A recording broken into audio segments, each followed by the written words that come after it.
llama de la comunión de los santos. Les voy a ser sincero, cuando yo vi ese capítulo por primera vez, yo dije, pero de la comunión de los santos, entendiendo todo el debate teológico que hubo alrededor de las confesiones, yo decía, tomarse el trabajo de hacer un capítulo de que uno tiene comunión con los hermanos, pues casi que me parecía algo innecesario, como que eso se sobreentiende, no nos está dividiendo, no es algo tan problemático como la Trinidad, como la elección, como temas escatológicos y demás. Pero hermanos, incluso estudiando puntualmente para esta clase, veía lo valioso que sí es que como iglesia nosotros tengamos claro nuestra comunión.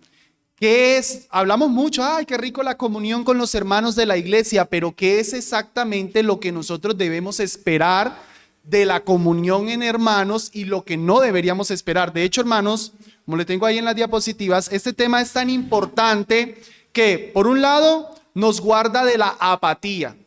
Esa actitud de creer que no, pues sí, yo voy a la iglesia, pero en mi vida no se metan, a mí no me pregunten mucho cómo estoy. Tan atrevido ese hermano me preguntó que por qué no vine hace 8 días, tan atrevido aquella hermana que me dijo, me amonestó sobre un pecado que se cree.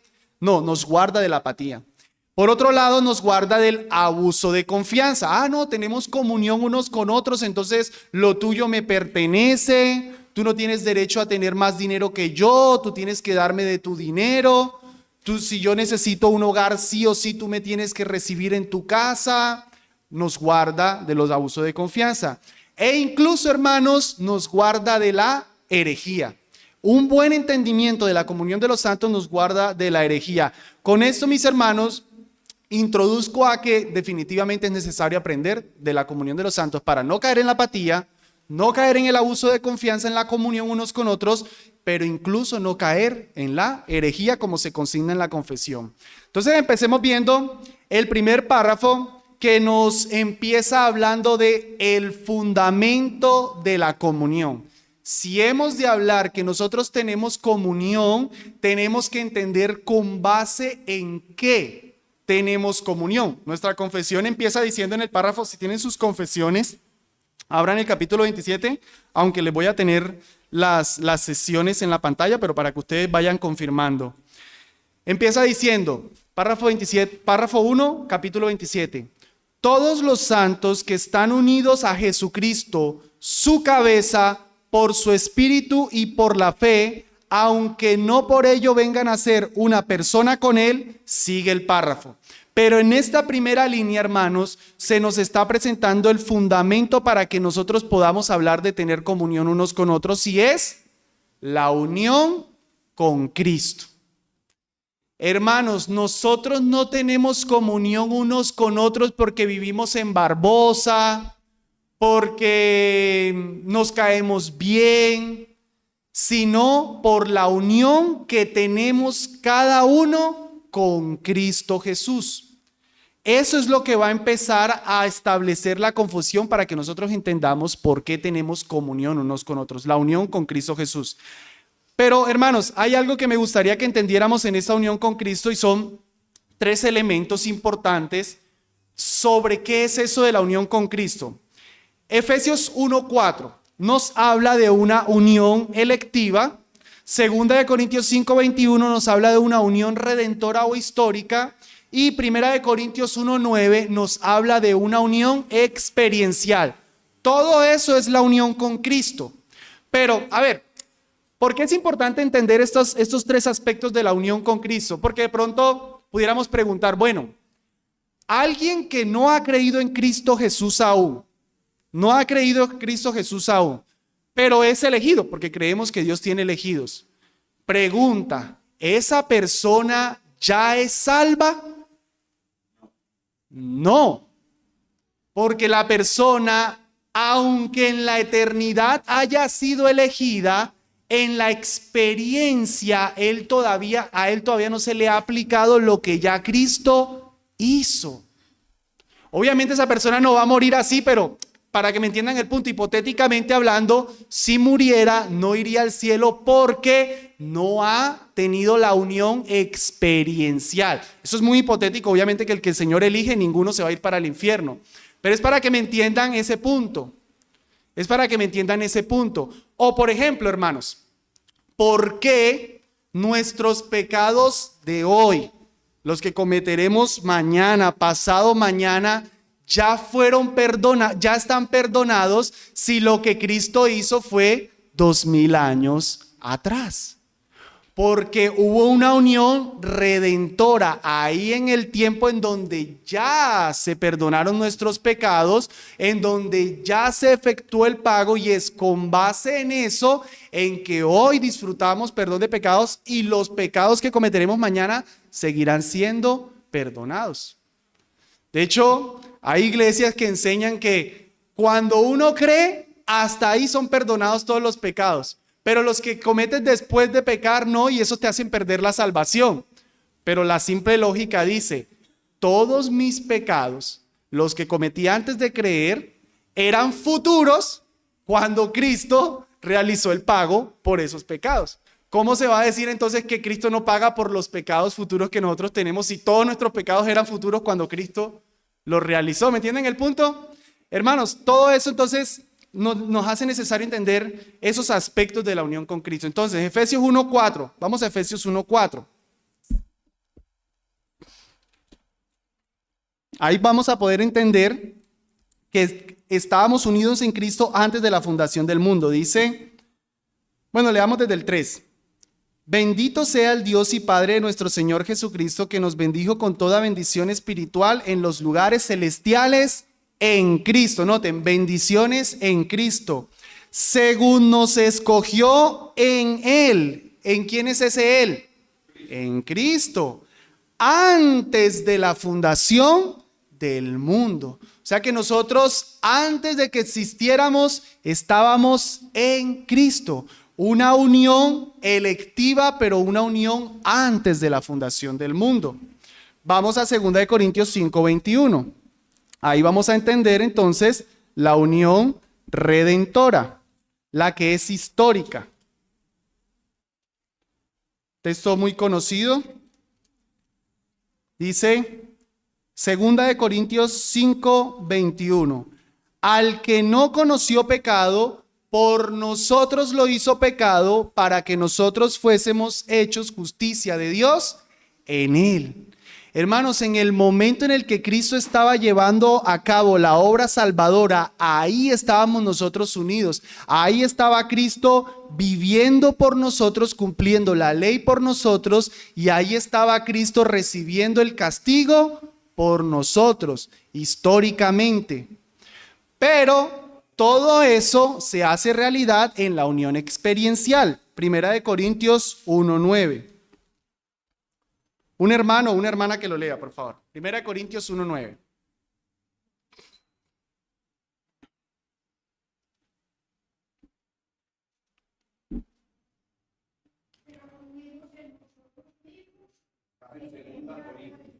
Primera de Corintios, hermana. No, que 1 Corintios 1:9.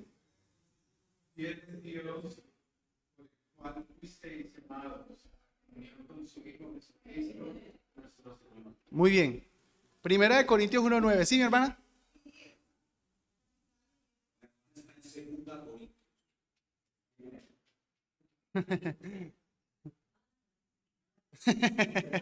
Está en segunda, mi hermana. Fiel es Dios, el cual nos ha llamado a la comunión con su Hijo Jesucristo. Notan, hay un momento en el que ya somos unidos experiencialmente con Cristo Jesús. Hermanos, la doctrina de la unión con Cristo es elemental en el cristianismo, hermanos. Quita eso, quita cristianismo. Sin la unión con Cristo no hay elección. Sin la unión con Cristo no hay llamado, no hay regeneración, no hay salvación, no hay nada. Nosotros, sin que estuviésemos unidos a Cristo, no pudiéramos hablar de ninguna obra de redención, y en el tema de hoy, mucho menos de comunión los unos con los otros. La Biblia, a través de todas las cartas, una y otra vez esa clausulita, en Cristo, con Cristo, en Él, con Él. Hermanos, cada vez que leemos eso en las Escrituras, debemos saber que estamos ante la preciosa verdad de la unión con Cristo. Dice que estamos sentados en los lugares celestiales con Cristo. En Él resucitamos, en Él morimos, en Él vivimos. La doctrina de la unión con Cristo. Muy bien, pero la confesión termina diciendo ahí al final, bueno, vuelvo a la anterior, termina diciendo, están unidos a Jesucristo su cabeza por su espíritu y por la fe. Y aquí es donde la confesión puntualmente se está enfocando en lo que les decía, la unión experiencial, o sea, ese momento en el que de verdad empezamos a disfrutar de todos los beneficios de la unión con Cristo. Miren dos textos que nos muestran por un lado lo que dice el espíritu y por la fe. Primera de Corintios 3:17, lo tengo en pantalla. Porque el Señor es el espíritu, y donde está el espíritu del Señor, allí hay libertad.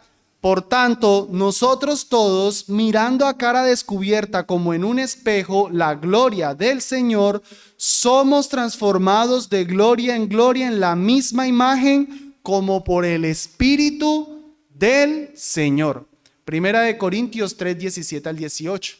El Espíritu Santo es el que está ahí. Noten cómo se habla del Espíritu y del Señor. El Espíritu del Señor. ¿Es segunda? Bueno, les tengo el texto mal, perdón. Y el otro texto, Gálatas 2:20, para hablar de la fe. Con Cristo estoy juntamente crucificado y ya no vivo yo, mas vive Cristo en mí, y lo que ahora vivo en la carne, nótense, lo vivo en la fe del Hijo de Dios, el cual me amó y se entregó a sí mismo por mí. Lo vivo en la fe del Hijo de Dios. O sea, la vida cristiana está ahí en la fe de Cristo Jesús. Ahorita vamos a volver a ese versículo que es muy importante en el entendimiento de la unión con Cristo. Entonces, hermanos, somos unidos a Cristo por su Espíritu Santo, el Espíritu de Cristo morando en nosotros y la fe que nos une a Él. Ahí es donde nosotros empezamos a disfrutar todo lo de la unión con Cristo Jesús. Ahí es donde hablaríamos de que estamos sentados en lugares celestiales, de que somos aceptos, justificados, paz con Dios por su Espíritu Santo morando en nosotros y por la fe que nos une a Cristo Jesús. Y el párrafo hizo una matización, hizo una pequeña aclaración en la unión con Cristo, cuando terminó diciendo, aunque no por ello vengan a ser una persona con Él. Esa declaración, recuerden que nuestra confesión bebe de la confesión de Westminster. Miren cómo lo pone la confesión de Westminster, muy interesante. Esta comunión que los santos tienen con Cristo no les hace de ninguna manera participantes de la sustancia divina, ni los hace iguales a Cristo en ningún respecto, y el afirmar tal cosa sería impiedad y blasfemia. ¿Ven por qué les decía que era importante entender bien la comunión de los santos para que incluso no cayéramos en blasfemia? Hermanos, la primera vez que a los cristianos se les llamó cristianos, ¿dónde fue? En Antioquía, donde se les llamó, dice el texto Hechos 11:28, se les llamó cristianos por primera vez. Esa idea de llamarles cristianos era porque eran como unos cristos chiquitos, porque eran parecidos a Cristo, pero no porque tuvieran ni porque estuvieran siendo dioses, sino porque representaban a Cristo. Entonces, hermanos, cuando nosotros hablamos de que estamos unidos a Cristo, debemos tener claro esos dos enunciados que les pongo ahí. Primero, que no perdemos nuestra personalidad. O sea, nosotros no dejamos de ser personas, no dejamos de ser alguien, porque estamos unidos a Cristo. Ustedes dirán, pero eso obviamente lo entienden. Hermanos, yo tuve un profesor que decía eso. Él siempre nos decía, ¿qué es la vida cristiana? Y todos a una sola voz repetíamos, Cristo en nosotros, Cristo viviendo en mí, Cristo viviendo en mí. Eso suena bien, Cristo viviendo en mí. Pero lo que él quería decir con todo eso, más bien cuando él empezaba a explicar era, tú no haces nada Deja que Cristo viva en ti. De hecho, él tenía postulados hipercalvinistas. Él decía que éramos títeres de Dios, que nosotros no decidíamos nada, que éramos simplemente marionetas de Dios. ¿Y qué estaba diciendo él? Basado en el texto que les decía ahorita de Gálatas 2:20, que uno no hace nada. Uno simplemente se deja llevar. Uno lleva como una vida pasiva, como que uno no hace nada. No sé, eso pues obviamente rompe un poco la lógica, porque yo veía que él ponía llave a su casa. Él miraba a ambos lados cuando cruzaba la calle. No tienen, pero se dice, pero se afirma. Hermanos, Gálatas 2:20, voy a devolverme a donde lo tenía ahorita. Noten Gálatas 2:20. Con Cristo estoy juntamente crucificado, y ya no vivo yo, mas vive Cristo en mí. Y lo que ahora yo vivo en la carne, yo lo vivo en la fe del Hijo de Dios, el cual me amó y se entregó a sí mismo por mí. 8 veces el pronombre yo, implícito o explícito, 8 veces, hablando de sí. En un texto en el que Pablo está diciendo, Cristo vive en mí. Ese texto de Gálatas 2:20 no nos dice que nosotros dejamos de ser personas. Nos está hablando de que somos unidos a Cristo por la fe, pero nosotros seguimos siendo seres humanos, seguimos teniendo una personalidad. Y lo otro, hermanos, se los estaba aclarando, es que la unión con Cristo no nos vuelve dioses. Él sigue siendo Dios, y el texto que está ahí en pantalla no lo vamos a leer, pero dice que por Él nosotros somos. Él es Dios, nosotros no somos Dios. Estamos unidos a Él, pero no nos volvemos dioses. Amén. Les dejo en ese pensamiento de Sam Waldron. Él dice, todo lo que Cristo hizo y todo lo que ahora posee como el mediador nos pertenece a nosotros. Es esta unión gloriosa la que constituye la base de la comunión de los santos, perdóneme que un error ahí, y lo que la dignifica y obliga. Ojo ahí. Si son uno con Cristo, me quedaron varios errores ahí, debió ser al copiar y pegar. Entonces, a través de Cristo son uno entre sí. Ojo, hermanos. Por eso les digo, de aquí es donde va a partir por qué podemos hablar de comunión unos con otros, y por eso me detengo en este punto. Hermanos, el hecho de que estamos todos unidos a Cristo por su Espíritu, entonces eso implica que todos unos con otros estamos unidos. Terminemos de leer el párrafo 1 de la confesión. Dice, voy a leerlo todo. Todos los santos que están unidos a Jesucristo su cabeza por su Espíritu y por la fe, aunque no por ello vengan a ser una persona con Él, sigue diciendo, participan en sus virtudes, padecimientos, muerte, resurrección y gloria, y están unidos unos a otros en amor. Participan mutuamente de sus dones y virtudes y están obligados al cumplimiento de tales deberes públicos y privados de manera ordenada que conduzcan a su bien mutuo tanto en el hombre interior como en el exterior. Noten que ahí nos da unas implicaciones de la unión con Cristo. Hermanos, el hecho de que estemos unidos a Cristo nos hace participar de sus virtudes. Yo siempre enfatizo el hecho de que sí es verdad que la muerte de Cristo es muy importante, hermanos, sí es verdad, pero predicar el evangelio solo diciendo Cristo murió por ti nos deja un poco incompletos, porque Cristo también vivió por nosotros, hermanos.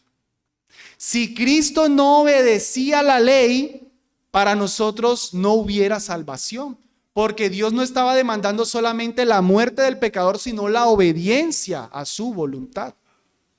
Por eso es que Cristo no pudo morir siendo un bebito cuando Herodes lo estaba persiguiendo. Imagínense, pudieron llegar allá y decir, este es el Mesías, listo, vamos a llevar y lo crucificamos al bebito. Hermanos, si eso hubiese sucedido, no hubiese habido alguien que viviera la justicia de Dios por nosotros. Él hubiese muerto. Dios hubiese dicho, Jeffrey, ok, el bebito Jesús pagó por ti, pero ¿quién cumplió la ley por ti? ¿Quién obedeció por ti? Pero el hecho de que estemos unidos a Cristo, hermanos, hace que la justicia de Él, las virtudes de Él, nosotros participemos de ellas. Participamos de sus padecimientos también. Lo que lo que la iglesia sufre, lo sufre porque lo aborrecen a Él. Participamos de sus padecimientos, participamos de su muerte, de su resurrección y de su gloria. Todo eso, mis hermanos, participamos de la unión con Cristo. Y ya entrando más en materia de la comunión unos con otros, la confesión también dice que una implicación de la unión con Cristo es la participación con los otros creyentes. Pero quiero decir 5 cosas aquí. En primer lugar, que la unión unos con otros, hermanos, como dice ahí, estando unidos unos a otros en amor. Es una unión amorosa. En Juan 13:35 es ese famoso texto que el Señor dice que en esto conocerán todos que sois verdaderamente mis discípulos, si tuviereis amor los unos por los otros. El mandamiento nuevo, el versículo anterior, un mandamiento nuevo os doy, que os améis unos a otros. O sea que es una unión en amor, porque estamos en Cristo, pero es una unión amorosa. El Señor no nos junta para pelearnos. El Señor no nos junta para que nos mordamos. El Señor nos junta en amor. Sigue diciendo la confesión, participan de sus dones y virtudes, hermanos, unos a otros. Hermanos, en ese unos a otros, en esto, estamos en Barbosa, estamos aquí, mira al hermano de la derecha, recuerda a todos los hermanos de la iglesia, es a estos a lo que está diciendo que estamos unidos amorosamente y que participamos de los dones y de las virtudes. Cada uno tiene un don, cada uno tiene una virtud que debe participar a algún hermano. Bueno, algún no, a todos los hermanos. ¿Alguien tiene el texto de Efesios 4, 15, 16? Que lo lea, por favor.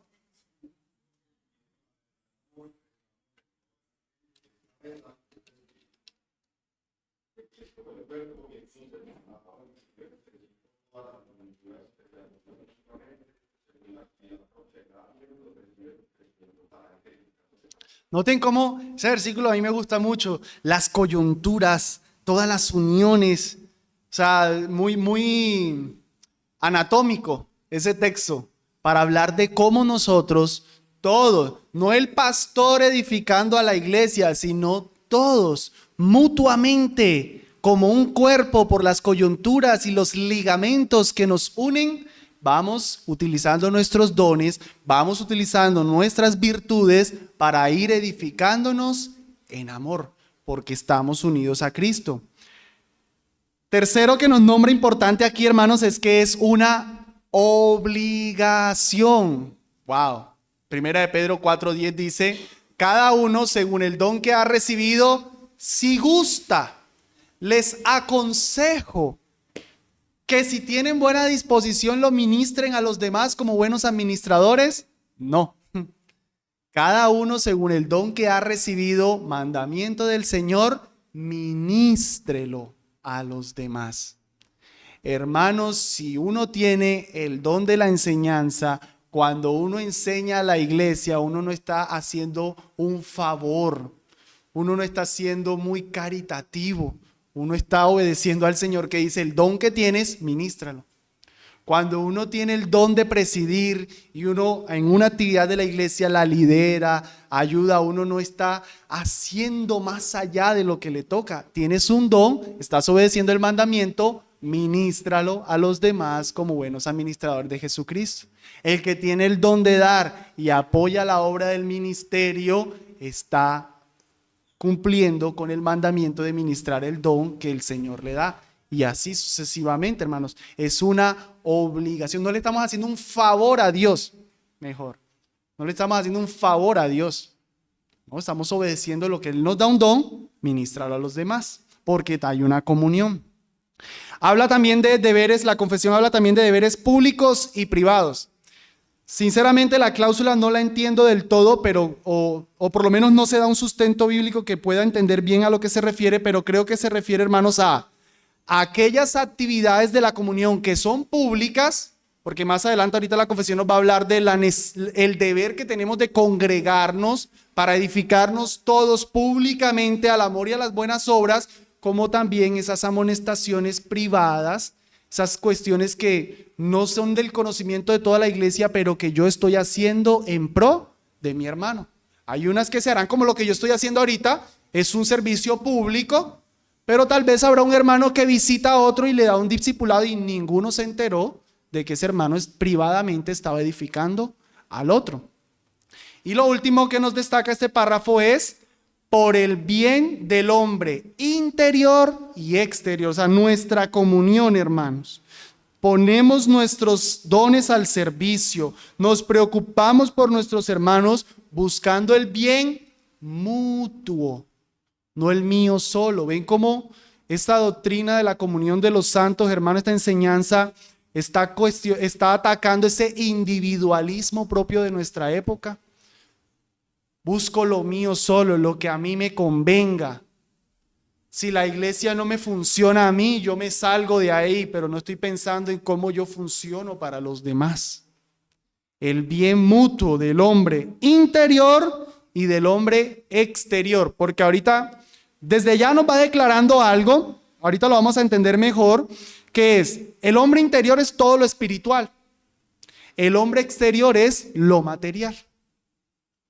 No solamente estamos pensando en edificarnos en la vida de santidad y demás, sino que también estamos pensando en esa comunión, en edificar al hombre exterior, las necesidades de mi hermano, la necesidad de compañía que tiene un hermano, la necesidad de un favor que tiene un hermano. Y yo estoy ahí en esa comunión porque estamos unidos a Cristo y unidos en amor los unos a los otros, proveyendo para eso. Pero se nos va a decir más claramente en el segundo párrafo. Y vamos a ver ahora en tercer lugar las expresiones de la comunión. Entonces, el primer párrafo nos dejó con el fundamento. ¿Cuál es el fundamento, hermanos, para que podamos hablar de comunión unos con otros? ¿Qué doctrina? Unión con Cristo. Y la unión con Cristo implica que participamos de Él y participamos de su pueblo. Si queremos a Cristo, queremos a la iglesia. No podemos querer al esposo y no querer a la esposa. Unidos los unos a los otros. Expresiones de la comunión. Dice el párrafo 2. Los santos por su profesión están obligados otra vez a mantener entre sí un compañerismo y comunión santos en la adoración a Dios y en el cumplimiento de los otros servicios espirituales que tiendan a su edificación mutua, así como a ayudarse unos a otros en las cosas externas según sus posibilidades y necesidades. ¿Notaron? Lo primero, cómo nos habla del elemento interior, el hombre espiritual, la edificación, la adoración. Y lo otro nos hablaría del hombre exterior, las ayudas externas, según las posibilidades. Creo que el texto que inmediatamente viene a nuestra mente es Hebreos 10, 24 al 25, lo conocemos, lo leo. Y considerémonos unos a otros para estimularnos al amor y a las buenas obras, no dejando de congregarnos como algunos tienen por costumbre, sino exhortándoos y tanto más cuanto veis que aquel día se acerca. Noten, mandato, no dejando de congregarnos. No se puede dejar uno de congregar. ¿Para qué? Para estimularlos al amor y a las buenas obras. Ahí lo tenemos. El amor, el elemento interno. El elemento espiritual, la adoración a Dios, todo lo que nos está hablando este párrafo. Las buenas obras, mi hermano necesita, yo le ayudo. No tengo tal vez dinero, tengo la capacidad de con mis fuerzas, mis talentos de hacer, de proveer para esa necesidad que él tiene. Ahí estoy, le sirvo a mi hermano. Le ayudo en una necesidad, hermanos. Este versículo, antes de seguir avanzando, si nosotros cada vez que nos venimos a congregar, hermanos, nos reflexionamos un poco más en lo que aquí se dice, yo creo que tendríamos otra actitud al congregarnos. O sea, muchas veces nuestra actitud al congregar pudiera ser, Bueno, voy para que, pues sí, es la rutina. Soy cristiano, los cristianos van los domingos a la iglesia, siempre voy los domingos a la iglesia, voy a la iglesia. En el peor de los casos, tal vez, para que después no me estén preguntando por qué no fui, voy. Pero si yo viniera más bien, voy a ver a mis hermanos para estimularnos al amor y a las buenas obras, hermano, uno vendría con una actitud diferente. Uno no estaría esperando que se acabe el culto para irse rápido, sino que uno estaría esperando tal vez que se acabe el culto para, necesito edificar a un hermano. Necesito hacer una buena obra con un hermano. Necesito mostrarle amor a un hermano. Si esa fuera nuestra actitud, hermanos, nosotros llegaríamos puntual. Nosotros llegaríamos incluso antecitos, ¿no? Porque no quiero llegar tan a tiempo, quiero edificar a un hermano.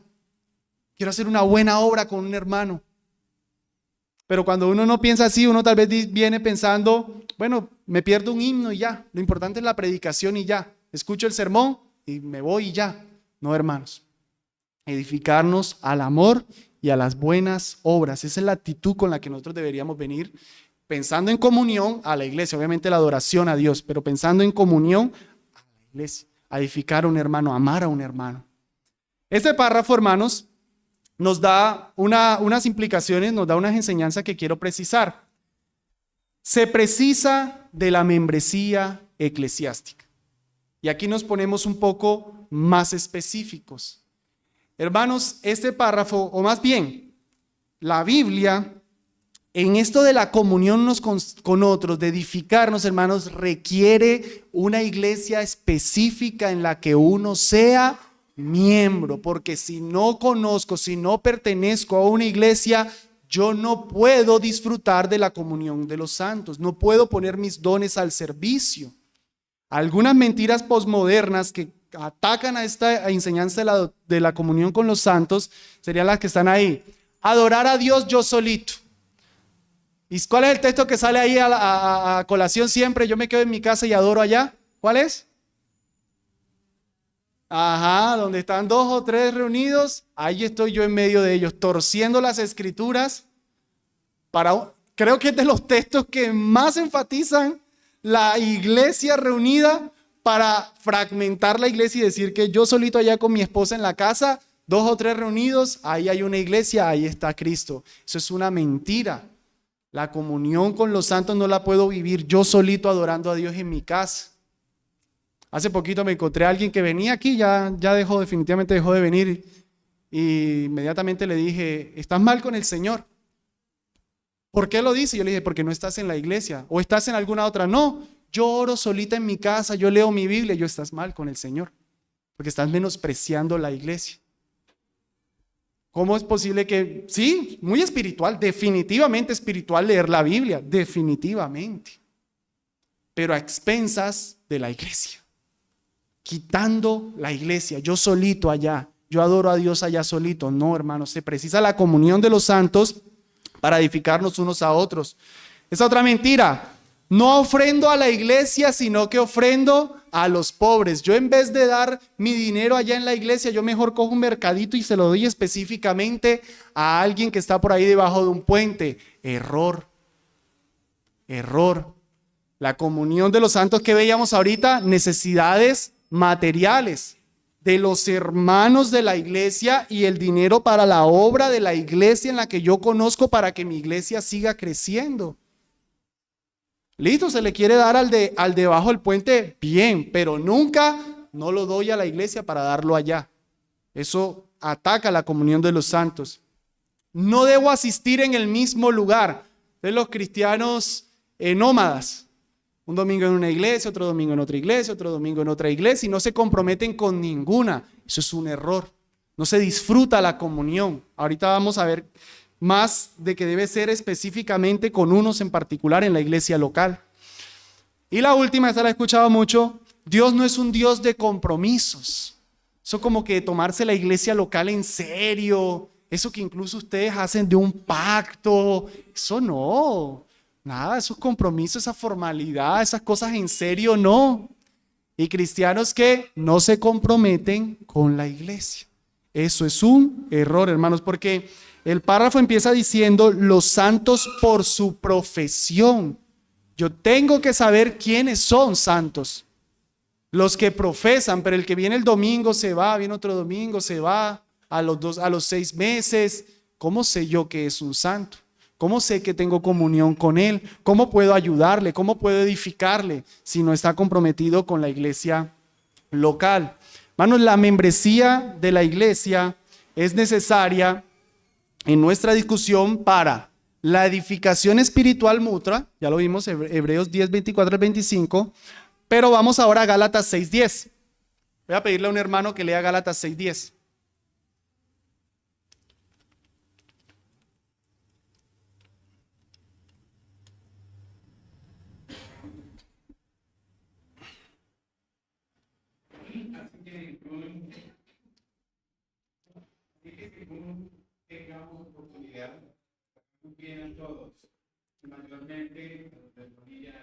Muy bien. La membresía es necesaria para ayudarnos en nuestras necesidades materiales. Ese texto lo traigo a colación, bueno, la confesión lo pone de base y es muy importante, dice, hagamos bien a todos, mayormente a los de la familia de la fe. Espero que recuerden cuando hablamos de la membresía de la iglesia que les dije que una de las ilustraciones que la Biblia nos da es de ser una familia. ¿Cómo sé yo quién es mi familia, quién es mis hermanos si yo no estoy unido a una iglesia local? Yo creo que tengo que tomar serias medidas porque yo cuando estoy aquí ha habido ocasiones que tocan la puerta o simplemente preciso está abierta, no sé, personas pidiendo dinero. Claro, ven la iglesia, automáticamente aquí casi que estamos obligados a hacer una obra de beneficencia. Bueno, me cuentan las historias, uno los ayuda, pero la Biblia nos llama mayormente a los de la familia de la fe. No faltan los que llegan y me dicen que han ido a una iglesia, que ellos sí se criaron en el evangelio, como diciéndome yo soy hermano, para que les pueda ayudar con mayor razón. Pero en ese caso, en los que me dicen que son cristianos incluso, yo cómo sé que son de verdad mi familia, que de verdad son mis hermanos si no pertenecen a esta iglesia local. Pero cuando están unidos en la membresía, cuando son mi familia, que de verdad ya nos identificamos unos a otros, es más fácil cumplir con ese elemento de ayudarnos en las necesidades económicas. Cuanto más también en la edificación espiritual. Entonces, hermanos, esos dos aspectos de la comunión, la parte espiritual, también la parte material. Vámonos un poquito más adelante y el párrafo nos habla de los receptores de la comunión. Miren cómo sigue diciendo el párrafo. Según la norma del evangelio, aunque esta comunión deba ejercerse especialmente en las relaciones en que se encuentren, ya sea en las familias o en las iglesias, debe extenderse, según Dios dé la oportunidad, a toda la familia de la fe, es decir, a todos los que en todas partes invocan el nombre del Señor. Noten los círculos que nos está dando la confesión. Comunión de los santos, pues en la familia. Claro, si mi esposa es creyente, mis hijos son creyentes, pues definitivamente se disfruta una mayor comunión de los santos. Luego, la iglesia. Dice, se debe mantener en las familias y en la iglesia. Pero no nos debemos quedar solamente en la iglesia local, sino que sigue diciendo a todos, debe extenderse a todos los que en todas partes invocan el nombre del Señor. O sea, a la iglesia universal. Básicamente, así van los círculos que está hablándonos la confesión. Primero la familia. 1 Timoteo 5:8 lo leo. Porque si alguno no provee para los suyos y mayormente para los de su casa, ha negado la fe, es peor que un incrédulo. Aquí hablando de la ayuda económica, noten, primeramente a los de la casa. Un papá que todos sus recursos los utiliza para las misiones en África y deja a su familia pasando hambre, ha negado la fe y dice es peor que un incrédulo. Miren la seriedad de las escrituras. Primeramente mi comunión, mis ayudas, mis esfuerzos, la familia en primer lugar.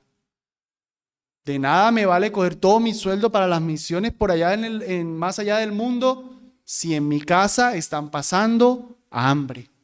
Primeramente, ahí en la casa. Segundo, la iglesia local. 1 Corintios 12:27. Vosotros pues sois el cuerpo de Cristo y miembros cada uno en particular. Hermano, yo creo que 1 Corintios 12:27 definitivamente se refiere a la iglesia local, donde yo conozco quién es la mano del cuerpo, quién es el ojo, quién es el pie, donde sé quiénes están haciendo cosas. No la iglesia universal, la iglesia local, donde yo soy miembro en particular y pongo mis dones al servicio y nos edificamos unos a otros. Pero luego se habla de la iglesia universal. Miren ese texto, Hechos 11:29. Entonces los discípulos, cada uno, conforme a lo que tenían, determinaron enviar socorro a los hermanos que habitaban en Judea. Aquí hay una iglesia, Antioquía, enviando dinero a otra iglesia. ¿Por qué? Porque primero de seguro los hermanos aseguraron ahí en su familia, después aseguraron su iglesia local y conforme a las posibilidades mandaron también a Judea. Escuchaba un testimonio del pastor Paul Washer, que en una entrevista, más cuando empezó lo de la pandemia, la misión, él dirige la misión que se llama Heart Cry, y siempre que llamaban a dar, más así en pandemia, él preguntaba, ¿cómo está tu familia? ¿Estás proveyendo bien a tu familia? Cuando las personas querían dar. Sí, listo. Tu iglesia local. ¿Cuánto estás dando en tu iglesia local? Si la persona entonces pasaba como que dice esos dos filtros, que sí estaba sosteniendo a su familia, sí estaba apoyando a su iglesia local, ahí sí, Heart Cry, ok, te recibimos ese dinero para esta obra. Porque hermanos, no se debe errar en ignorar primero la casa, la iglesia local y luego sí a más allá, a otras iglesias. Tampoco, obviamente tener cuidado, ¿no? No, ya mi casa definitivamente no me da para la iglesia local y definitivamente no me da para allá. O sí mi iglesia local, pero definitivamente no me da para más allá. Hermanos, uno debería hacer el esfuercito o manejar sus finanzas, sus recursos, sus virtudes, sus talentos y demás, pensando en los tres. Eso es parte de la comunión, entender que no somos miembros solamente aquí en Barbosa, sino que hay hermanos en todo el mundo. Y finalmente, el segundo párrafo nos hace una limitación de la comunión. Recuerdan que yo les había dicho que tenemos que cuidarnos de la apatía. Hasta lo que he dicho ahora, ya la apatía queda desechada. O sea, tenemos comunión unos con otros, nos tenemos que edificar, nos tenemos que ayudar unos a otros.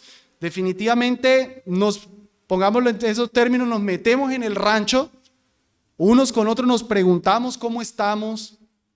Si el hermano me está esquivando y estoy viendo que está dejando de venir a la iglesia, busco la manera de abordarlo. Eso es parte de la comunión, me interesa su vida. Pero entonces, esa expresión que dice meternos al rancho, con cuidado, porque tampoco podemos abusar. Y el párrafo termina con una limitación, dice, sin embargo, su comunión mutua como santos no quita ni infringe el derecho a la propiedad que cada hombre tiene sobre sus bienes y posesiones. Hermanos, la comunión que nosotros tenemos es por Cristo. No es una comunión social, no es una comunión directa, no es como que nosotros nos acordamos que lo tuyo es mío y lo mío es tuyo, no. Somos unidos por Cristo Jesús. Por tanto, nunca podemos transgredir o ir más allá en las cuestiones materiales de los hermanos. Cada quien tiene lo suyo. Eso nos hace, voy a hacer una pregunta problema. ¿Enseña la Biblia algún tipo de socialismo cristiano apoyado en Hechos 2:44 y 4:32? Por si no los conocemos, vamos allá. Hechos 2:44.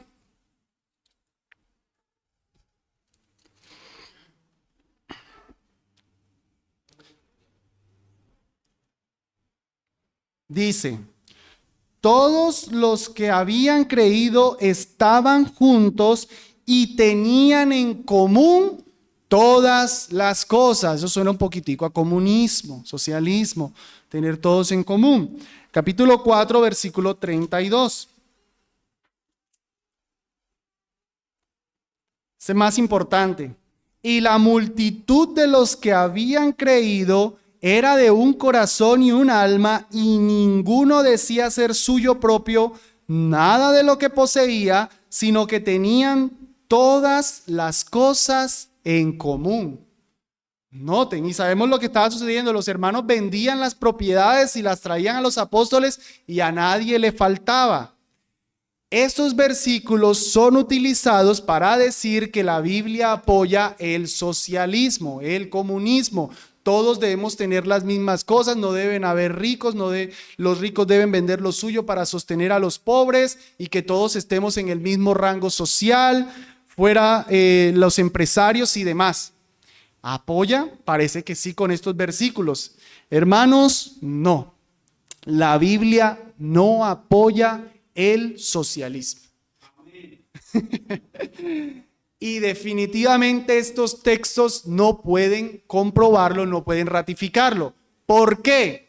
3 razones de por qué esos versículos no pueden ser utilizados para promover un socialismo cristiano que se promueve, por si al caso, sí se promueve.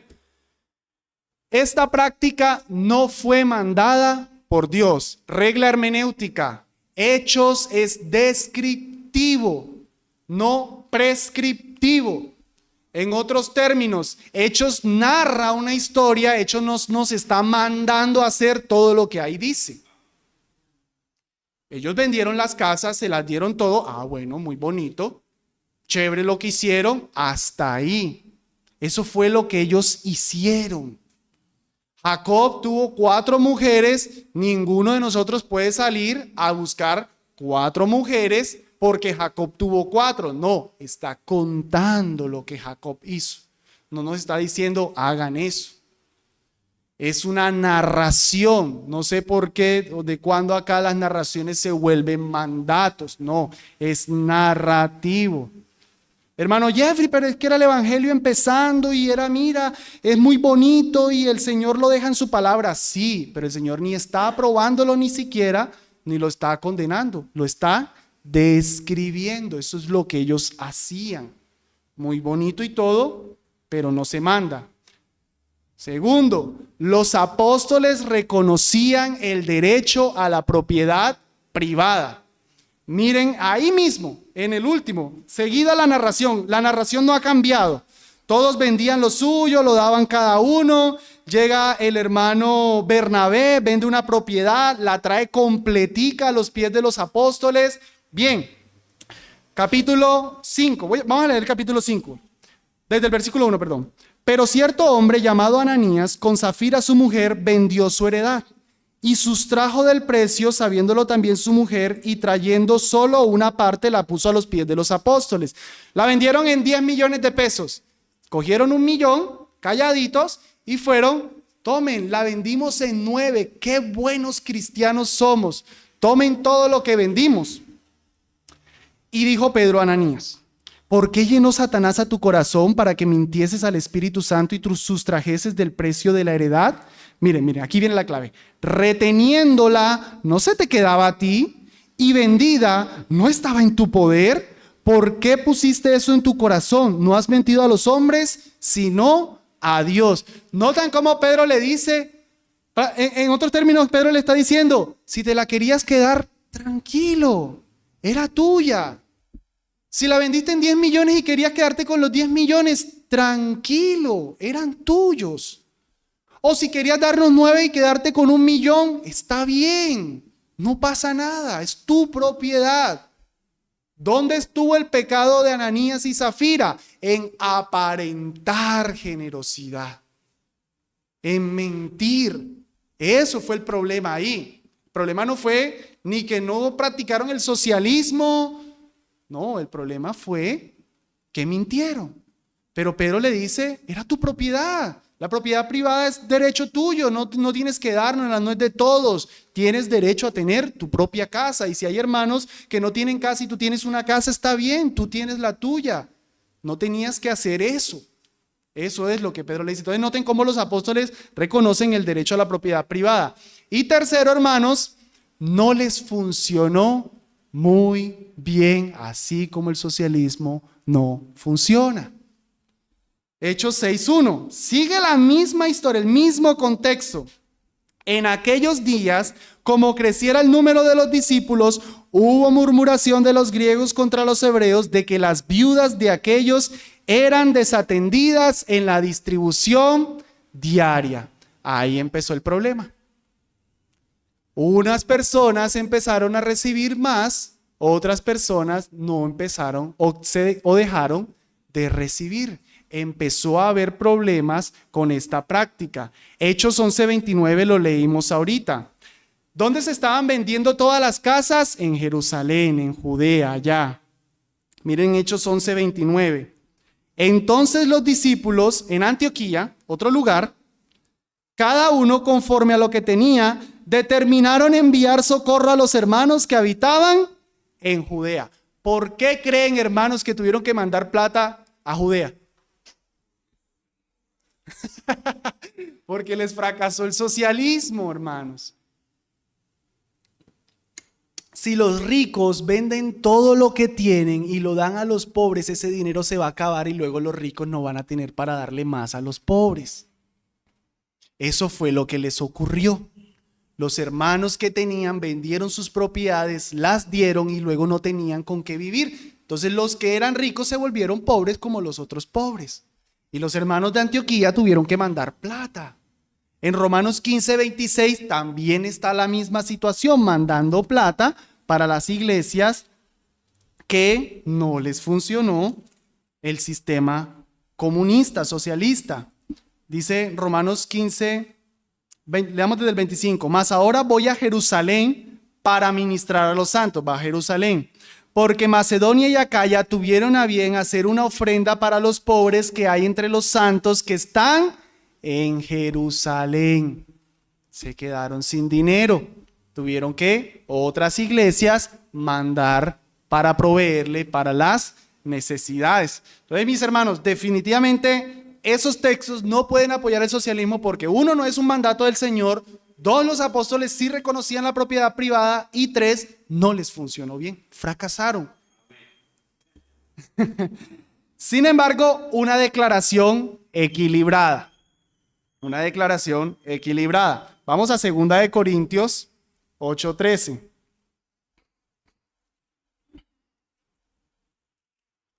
Noten lo que dice Pablo. En el texto en el que está hablando de las ofrendas.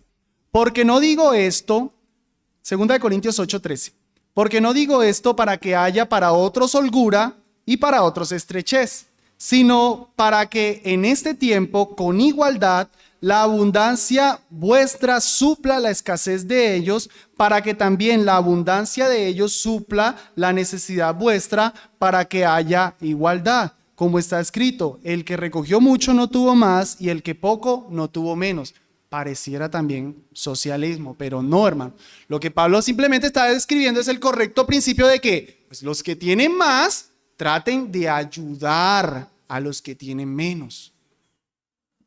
Porque ese sí es el equilibrio cristiano.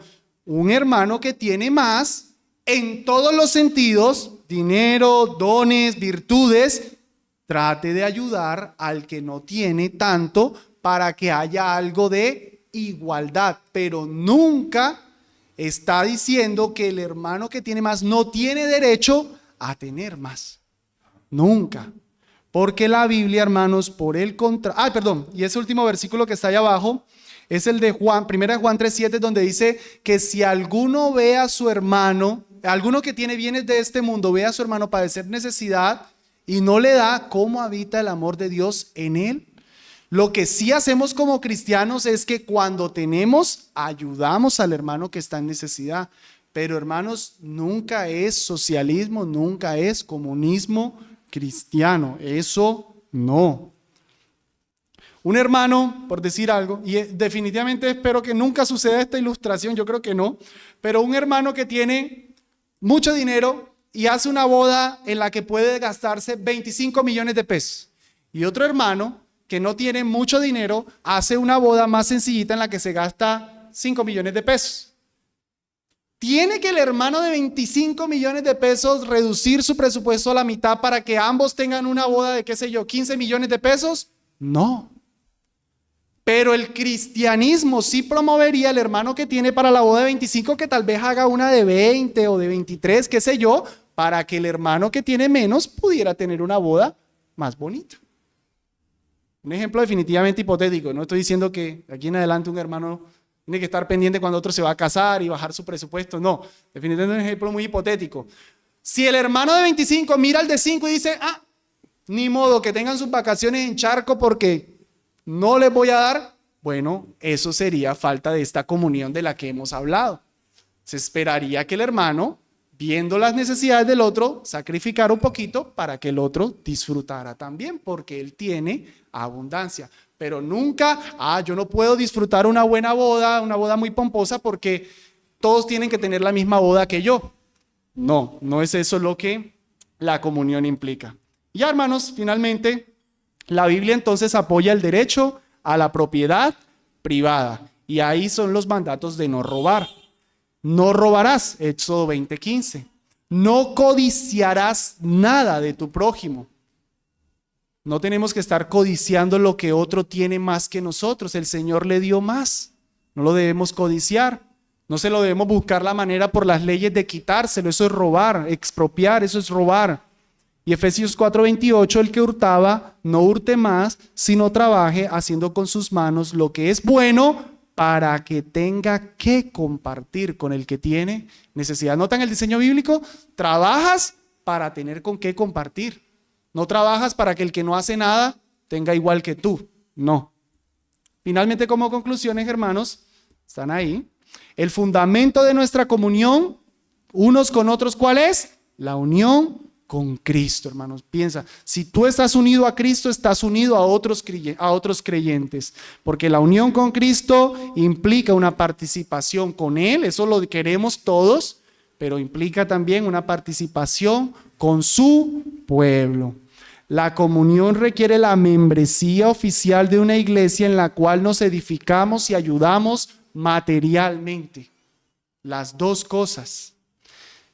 La comunión se expresa no solo a los cercanos, mi familia, mis ayudas no son solamente para mi familia, sino también a los cristianos de todo el mundo, según las posibilidades,